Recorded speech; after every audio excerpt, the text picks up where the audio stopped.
And I have thought that one of the challenges and one of the failures of this country is that we do not teach people how to love.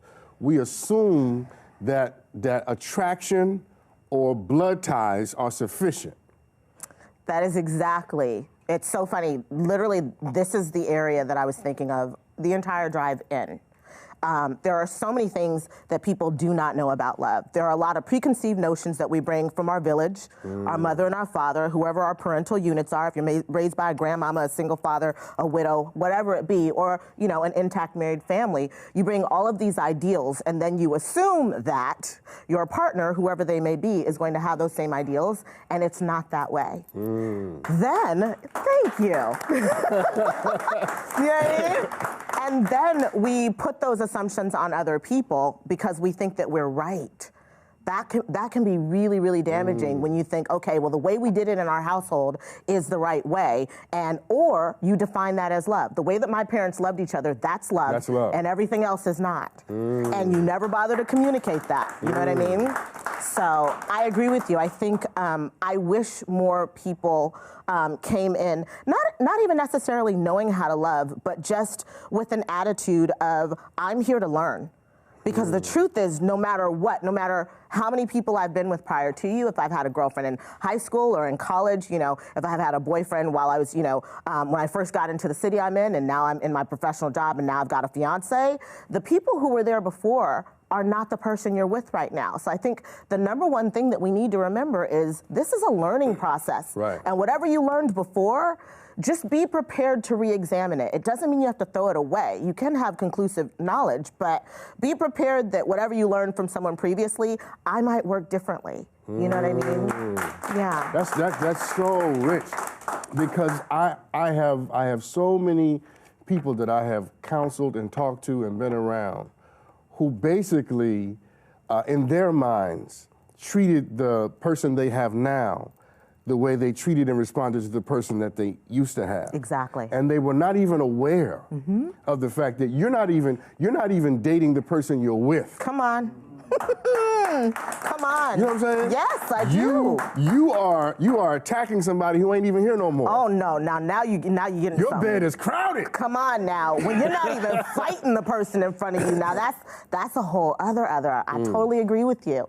And again, we're unaware. So frequently we're unaware, particularly if there hasn't been a period of rest and contemplation in between relationships. So a lot of people who are trying not to feel the pain are going from one relationship to another one, and they're not allowing any time to process because they don't want to feel. You know what I mean? It hurts to feel pain. It hurts to, to look at someone rejecting you or someone leaving you or even somebody that you had to leave because of the way that they treated you. And so one of the easy way outs that a lot of people are taking is they just dive into a relationship. So you dive into your next relationship, you haven't healed, you haven't done any contemplative work, and then as a result of that, yes, you come into my life and I'm treating you like the last person who left because I haven't stopped to go, wait a minute, what part was mine? What part was his? What do I need to learn? No processing. So now I'm reactive. And I don't even know it. And raw. Yeah, right. And triggered all day long. Everything you do is triggering me, and I don't even know why, Right. And so, yeah, I'm constantly encouraging my audience, please heal prior to. And I want to caveat that by saying no one can be 100% whole. That's right. You know what I mean? Because the truth is, there are certain things that I'm not going to react to or respond to until I have a partner. So I won't know until I have a partner. Oh wait, it hurts when you touch me there. It hurts when you say this to me. It hurts when you point toward this thing or whatever. But as much as you can, like I said, if you stop, contemplate, introspect, do a little journaling, you know what I mean? Look at what didn't work, and this is the key to everything, become curious. Like, go to the crime scene, as difficult as that may be, and become curious about what went wrong. Well, what's this? Well, what's that? Well, how did that happen? Well, wait, but we can't do that if we're defensive. We can't do that if we're not willing to own anything. Right. We can't do that if we're so shut down because we've decided that we are right and the other person is wrong and there's nothing for us to learn here. So if I hear you correctly, I hear you advocating a time for singleness. Come on. Now it's funny because I was on a panel once, and I advocated singleness. That being single is not a disease. Come on. It's not a curse. Come on. The universe is not against you. Come on. It can be a blessing. Yes, I can It can clap be a for blessing. that. Because let me tell you, Dr. Stone clap for it too. Yes. 'Cause when I don't want to wash the dishes, they stay right there. Come on. And don't nobody say nothing about it. Right, and when I want my leftovers, they're right there. Just saying. But someone got up and said to me, well, you know, Dr. Sean, the Bible says it is not good that man should be alone. And you know what I said to them? What? I said, did you read the rest of the story? Come on.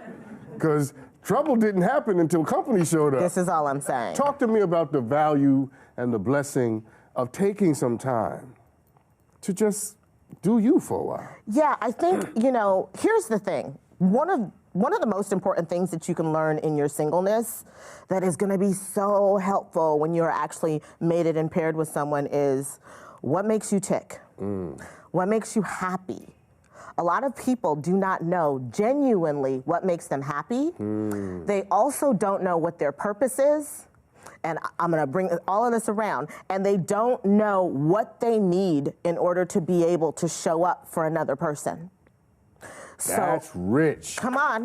That is rich. Come on. What they need to be able to show up Yes. for another person. Yes. So unpack that. Okay. Don't move too fast. So a lot of times when I am in counsel with people and there is some level of like an explosion in the relationship, whether it be a violation, a boundary, you know, that's been broken, a trust that's been broken, whatever it may be, when we're doing repair work, one of the things that I have to ask the person is, okay, so your needs were not met. Something happened here and there was an explosion in the midst of this. And what I need to know from you, because this is what you're gonna have to transmit to your partner, is what do you need in order for you to show up? So that looks like, all right, where am I broken? What is my responsibility? What is his responsibility? Like logically, and if I can figure out, literally, because we put our responsibility on our partner, so that's not logical, you know. Or it's either, you know, we're afraid to ask for what we want, or we don't know what our rights are to be able to ask for what we want, or we're assuming that something that is our responsibility we're putting on the other person. Then I'm like, that's not logical. You can't expect that of him. Or even worse, this is a big one. We expect our partners to be able to read our minds. So we're thinking, okay, well, this is what I need, and how come he doesn't know that? You know, well, everybody knows that. No. Well, common sense says no. People only know what you sell. Come what you tell on. them. And we tend to think like we know it's my job to teach people how to treat me when it's a negative. We don't know that when it's a positive. That's rich. Do you know what I mean? That's rich. Yeah, we don't know rich. that. And so, yeah, you'd be surprised how many people I tend to find. It happens a lot with my female clients versus my males, but a lot of the women that I counsel do have sort of an unrealistic expectation that their partner will know what it is that they need, how to meet that need, and when they've done wrong, how to correct it. And you really do have to lay that out for them. How much of this is the fact that men and women are socialized differently? And here's what I mean, that I'm being general, that it seems as if that women or girls are socialized for relationships, for marriage, the wedding. Yes. Whereas boys and men, the subject never comes up. Absolutely. It's so interesting you ask. It's literally, I can't call it a disservice because the truth is it's just the way that we socialize, and so it is what it is. I'm not really going to judge it, but it does leave a lot of men kind of at a disadvantage. Because we're socialized to have sex. Exactly. You're socialized to get married. Absolutely. And we're socialized to have sex. Absolutely. So here's how it happens. Men use intimacy to get sex. Yes. And women use sex to get intimacy. Got that right. And then what's happening? Right, and then nobody's happy. Exactly. Because nobody got what they really came for. So one of the things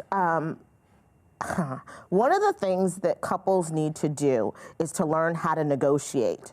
And specifically, and it's funny because, you know, we think of negotiation with partnerships in business, you know, or with contracts in business, but we don't think about it when we've got a man and a woman who are in a romantic connection. We're not thinking about your ability to negotiate is going to be what's going to put you over the edge. And by that, let me even go a little further and say not business negotiations, because business negotiations, one person wins, one person loses. And if you approach a romantic relationship like, like my objective here is to win, then your partner automatically loses, and no one is going to sign up to be with you if they have to lose in every interaction. Danai, don't make me slap you on these cards. I'm just saying. That is so good. I'm literally saying, if I gotta lose all the time and you gotta win all the time, what fun is that for me? So you really need to be thinking about the other person. You need to have empathy and compassion. And by that I mean you need to be able to put yourself in their shoes and to feel what would it feel like if they were on the other side of this interaction? How would I feel if I was on the other side of this interaction? That's rich. So when you're negotiating with that in mind, it looks like I need everything to be a win-win because I am my partner is me, we are a team. So if we can both win, then everybody's good. So that looks like I'm gonna come to any negotiation knowing what I want, but also having an idea of what I'm willing to give up. Both of those have to be here. I need to be happy, so I need to know what I need. There are things that I need, but I need to never forget my partner needs something too. So if I'm gonna negotiate in love, I'm gonna think about it this way. And that's what makes it love. That's what it is. That's what I'm telling you. I feel like jumping up on this table right now, yelling out to America that's what makes it love. It's that willingness to negotiate and compromise some of your own desires and your own fulfillment. Right? Your own, because you can stay single and have it your way all the time. All day long. But do that alone. Don't bring anybody else into that. Just, you know what I mean? Do that by yourself. What makes it marriage to me is that you have found someone to whom you say, I am willing to sublimate, to negotiate some of my own desires. This is what I'm saying. To make sure that you get to be happy, that you get to have. Now, I'm not here to make you happy. But I'm here to make space for your happiness. Come on. Come on. Woo! I love this show. Me too. Love, love, love. Sacrifice, sacrifice, sacrifice. That's what makes it love. Yeah, you cannot come to love selfishly. My favorite Bible scripture is 1 Corinthians 13, 4 through 8, and it's the love scriptures. And it literally says in there that love is not selfish. It's not self-seeking. You know what I mean? So if I'm out here and every time I'm going to a negotiating table, which again, let's look at what we do a lot of times is we bring these principles from the outside world and from business, which can be really, really damaging, into a relationship. But if you do that, I'm gonna lose, and I don't wanna have to lose in order to be with you. So win-win, partnership, both of us actually getting our needs met. And I really want people to know that that is absolutely possible, that you can negotiate in such a way that everybody's happy. It doesn't have to be, I need to win, you need to win. Because another thing that sneaks in from our single days is the idea and the concept of a power dynamic. And people don't want to give up control, and they want to be in power. And again, it's just rehearsing for divorce, because it's really you saying, I don't want to be vulnerable to this other person. If you don't want to be vulnerable, why are you here?